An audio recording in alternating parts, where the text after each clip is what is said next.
Hi my YouTube family, कैसे हैं आप सब। मैं मानसी आप लोग का वेलकम करती हूँ अपने यूट्यूब चैनल पर। आज मैं अपने बेयर स्किन के साथ बैठी हूँ, not to tell you a makeup tutorial, but मेरे पास कुछ रिक्वेस्ट आ रही थी कि आप अपना मेकअप से पहले या रेगुलर बेसिस पे फेस वैक्स कराते हो, थ्रेड कराते हो या क्या कराते हो, तो प्लीज़ बताइएगा। तो ये जो ट्यूटोरियल है ये मैं इसीलिए बना रही हूँ to tell you how I get rid of my facial hair. तो मैं आपको बताती हूँ, बहुत सारे वेज हैं अपने फेशियल हेयर से अपने फेशियल हेयर को रिमूव करने के लिए। लाइक आप वैक्स करा सकते हैं, थ्रेड करा सकते हैं, लेजर ट्रीटमेंट्स के लिए जा सकते हैं, ट्रिमर्स यूज कर सकते हैं, रेजर्स यूज कर सकते हैं। तो पर्सनली मैं क्या यूज करती हूँ, I will tell you in the video, but जो मैं यूज नहीं करती हूँ वो मैं आपको बताती हूँ। पहले वैक्स और थ्रेड से मुझे बहुत पेन होता है। मैंने ट्राई किया था बट मैं पूरा फेस भी वैक्स या थ्रेड नहीं करा पाई। तो थ्रेडिंग का ये होता है कि आईब्रोज हुए या अपर लिप्स हुए, अपर लिप्स भी इवन मैं थ्रेड से नहीं कराती हूँ, I will go for wax. तो पूरे फेस के लिए I don't have the option of wax and threading. Then comes laser treatments. Laser treatments ले सकते हैं, कोई प्रॉब्लम नहीं है, कोई साइड इफेक्ट्स रेयरली कोई साइड इफेक्ट होता है। बट लेजर ट्रीटमेंट में ये प्रॉब्लम आती है कि एक तो that is not a permanent solution, कि ऐसा नहीं है आपने लेजर ट्रीटमेंट लिया एंड आपको permanently you are getting rid of your facial hair. But कुछ मंथ्स के लिए यू गेट रेड या कुछ ईयर्स के लिए depending on your growth, but still it is not a permanent solution. Then secondly इसमें क्या होता है, लेजर ट्रीटमेंट्स में एक सिटिंग का काम तो है नहीं, you have to go with multiple sittings. Thirdly ये लेजर ट्रीटमेंट स्टार्ट करने से पहले you have to meet a dermat. आपको अपना स्किन एनालाइज कराना पड़ेगा कि इट विल वर्क और नॉट, लेजर ट्रीटमेंट आपके लिए ठीक रहेगा कि नहीं। एंड थर्डली ऑब्वियसली एक्सपेंसिव है, हर कोई नहीं अफोर्ड कर सकता। तो मैं भी लेजर ट्रीटमेंट के लिए इसीलिए I am not fully convinced for laser treatments. तो नेक्स्ट इज ट्रिमर। ट्रिमर मैं यूज करती हूँ, यस मैं यूज करती हूँ, चाहे वो मेरे आईब्रोज के लिए हो या फेशियल हेयर के लिए हो। And secondly I shave my facial hair with a razor. तो आज मैं ट्रिमर तो नहीं दिखाऊंगी अपना यूज करके, मैं आपको बताऊंगी how I shave my facial hair. And shave my facial hair का मतलब ये नहीं है कि बॉयज जैसे आपकी बियर्ड आ जाएगी, मुस्टैच आ जाएगा, नहीं। I am using these razor since 1.5 और 2 years लाइक सो, क्योंकि कोविड टाइम में यही था, सैलून जा नहीं सकते थे, तो इट वाज लाइक कि एक यही ऑप्शन बचा था। तो कोई एज सच मुझे साइड इफेक्ट्स नहीं हुए हैं, ब्रेकआउट्स नहीं होते उसके बाद, और कोई स्किन ड्राइनेस की प्रॉब्लम नहीं है, या जो हेयर ग्रोथ मेरी बढ़ नहीं गई है, या कुछ वो ग्रीनिश इफेक्ट नहीं है, ऐसा कुछ भी नहीं होता। But yes, there are some points which you have to take care before shaving your facial hair or before using a razor on your face. So first is, should you use your razor on a dry or a wet skin? See, razor can be used either of your skin, wet or dry. I personally choose wet skin, क्योंकि मेरा ये वाला जो area है ना ये already dry है। तो अगर मैं ड्राई शेविंग करूंगी तो वो खिंचती है स्किन और वो अल्टीमेटली और ड्राई हो जाता है। तो I personally I like to wet या moist my face properly so that it can easily come off. Then second is your razor should be clean and hygienic to use. मतलब आप obviously personally use कर रहे हो तो आप हर चीज अपना हाइजीन को लेकर चलोगे ही चलोगे। सो गेट अ कवर्ड, ऐसा रेजर यूज करिए जिसका आप कवर कर सकते हैं। और कवर भी ऐसे नहीं करना कि you are just cleaning and then covering it up, no. जैसे ही आपने क्लीन किया आपको रेजर भी क्लीन करना है, अच्छे से उसको ड्राई करना है with a tissue paper, and then you have to put the cap off the razor. Then next is shaving your facial hair is also a type of exfoliation. आप सिर्फ हेयर रिमूव नहीं कर रहे हो, आपके skin की dead skin भी, आपके फेस की डेड स्किन भी रिमूव होती है। तो it is a type of exfoliation. So I prefer to do it in my evening regime so that मुझे एक तो कोई फिर मेकअप पुट ऑन नहीं करना उसके बाद। सेकेंडली जो रात को आपकी स्किन जो रिपेयर होती है, ऑटो रिपेयर होती है, वो अच्छे से हो पाती है। लाइक अगर मैंने मॉर्निंग में किया and then I am using some makeup और सनस्क्रीन और एक्टिव्स ऑन माई स्किन, तो वो मेरे, क्योंकि डेड स्किन निकली है तो कहीं ना कहीं मेरी स्किन जो है वो बड़ी अभी सेंसिटिव होगी, तो इसीलिए सन डैमेज नहीं होना चाहिए, देन आपका एक्टिव्स यूज नहीं होने चाहिए, मेकअप्स यूज नहीं करिए, सनस्क्रीन यूज मत कीजिए. So I prefer to do my facial hair in the evening time और my. Then it comes number of times, आप कितनी बार फेशियल हेयर शेव कर सकते हैं. एज सच कोई एज सच कहीं मेंशन नहीं है, but 1 or 2 times are enough वैसे, मतलब. और बाकी आपके ग्रोथ पे भी डिपेंड करता है. तो लाइक माइन इज, मैं मंथ में एक बार फेशियल हेयर रिमूव करती हूँ फुल फेस का, एंड अपर लिप्स का मुझे जैसे भी नीडेड होता है, क्योंकि मुझे शूट करना है, डे टू डे वीडियोस बनानी है, तो वो मैं अपर लिप्स का चेक कर लेती हूँ. जैसी ग्रोथ होती है I shave it, but for full face I use it in a month. Then next is, आप एक ब्लेड कितने टाइम यूज कर सकते हैं.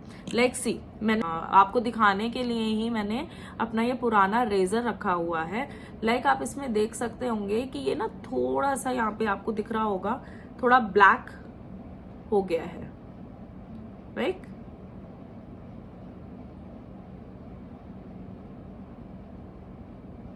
सो this is the time to discard it. अभी भी ये मेरे हेयर रिमूव कर देगा, but why to take chance on your skin. So I have taken a fresh razor for today's shoot. So now I have clear my points. बाकी मैं शेव करूंगी तो आपको उसके साथ साथ भी बताती रहूंगी, बट बाकी मैंने काफी कुछ क्लियर कर चुका है. मैं काफी कुछ क्लियर कर चुकी हूँ आप लोगों के डाउट्स. आपके और भी कोई डाउट्स होंगे तो प्लीज कमेंट कीजिएगा इस वीडियो में. I will also try to answer them. So मैं अपने बाल टाई कर लेती हूँ and let's get started with the video. तो पहले मैंने अपने हाफ फेस पे मिस्ट अप्लाई कर लिया है, रोज़ वाटर अप्लाई कर लिया है और उसको थोड़ा हाइड्रेट होने दूंगी. फिर मैंने रेज़र ओपन किया है और रेज़र को यूज़ करने से पहले आप अपनी स्किन को स्ट्रेच करेंगे थोड़ा. हाथ आपको बहुत ही हल्का रखना है, स्ट्रोक्स बहुत छोटे छोटे लेने हैं. टिश्यू पेपर लेकर उसको अच्छे से क्लीन कर लीजिए फिर से अपने रेज़र को. रेज़र की प्लेसमेंट 90 डिग्री नहीं होनी चाहिए एंड ना ही 180. It should be like 45 degrees to your skin. Bear with these unfinished nails करने का ना टाइम था ना हालत थी लास्ट वीक. सो लुक, मैंने जहाँ जहाँ शेव कर ली है ना, मैं वापस रेज़र उधर नहीं करूँगी, सो दैट वो मोर सेंसिटाइज हो जाती है skin. Now let's start with the forehead. Forehead पे भी बहुत आराम से आईब्रो के पास धीरे धीरे हाथ ही चलाएंगे, सो दैट आईब्रो की शेप खराब ना हो.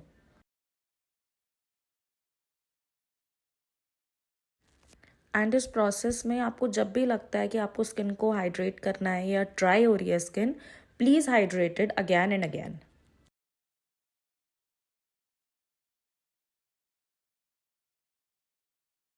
अब मैं आपको दिखाती हूँ, मैं एलोवेरा जेल भी यूज़ करती हूँ शेव करने के लिए.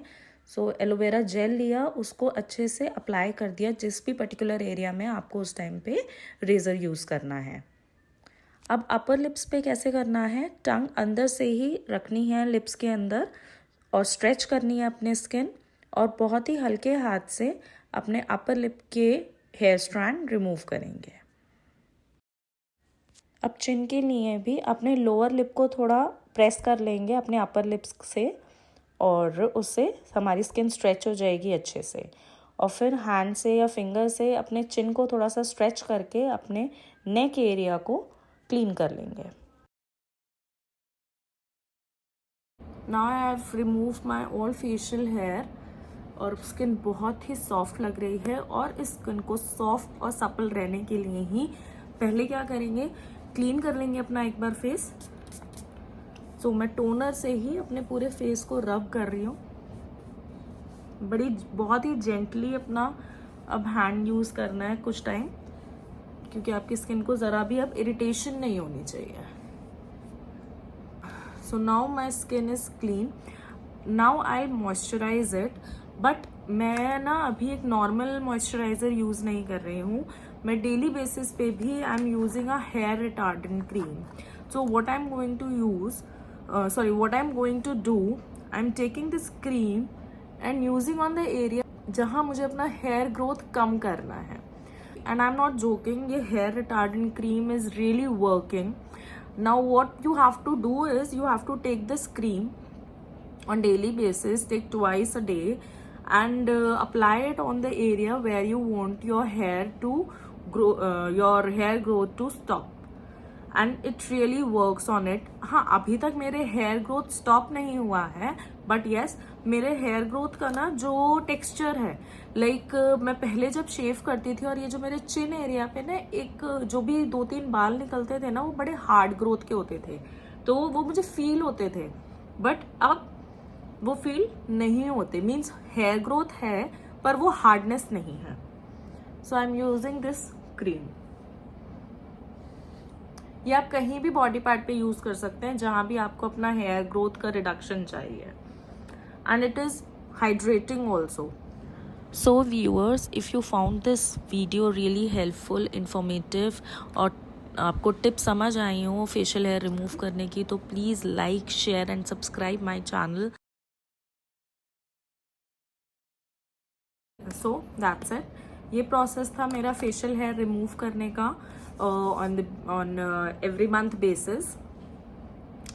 इसमें कोई भी हार्म नहीं है, कोई भी साइड इफेक्ट नहीं है, अनलेस एंड अनटिल आपकी स्किन बहुत ही ज़्यादा सेंसिटिव है कि वो रेजर के भी टच को नहीं टॉलरेट कर रही है. Otherwise this method is really very safe, क्योंकि एक तो आप अपने घर बैठ के कर रहे हैं, सेकेंडली रेजर्स यू नो कि आप सिर्फ अपने ऊपर ही यूज कर रहे हैं, सैनिटाइज कर सकते हैं, उनको अच्छे से क्लीन करके रख रहे हैं. And then this is not something which is very much expensive और लाइक दैट. तो आप घर बैठे अपने आप अपने फेशियल हेयर इजीली रिमूव कर सकते हैं. Then next is yes you can use these razors. वैसे तो ये लिखा होता है इनके पैकिंग पे कि 3 to 4 times, but 6 to 7 times आराम से चलते हैं according to your usage also. Like मैंने बोला कि मुझे मंथ में एक ही बार यूज करना होता है, तो मेरी यूसेज ही कम है. देन व्हाट एल्स, कुछ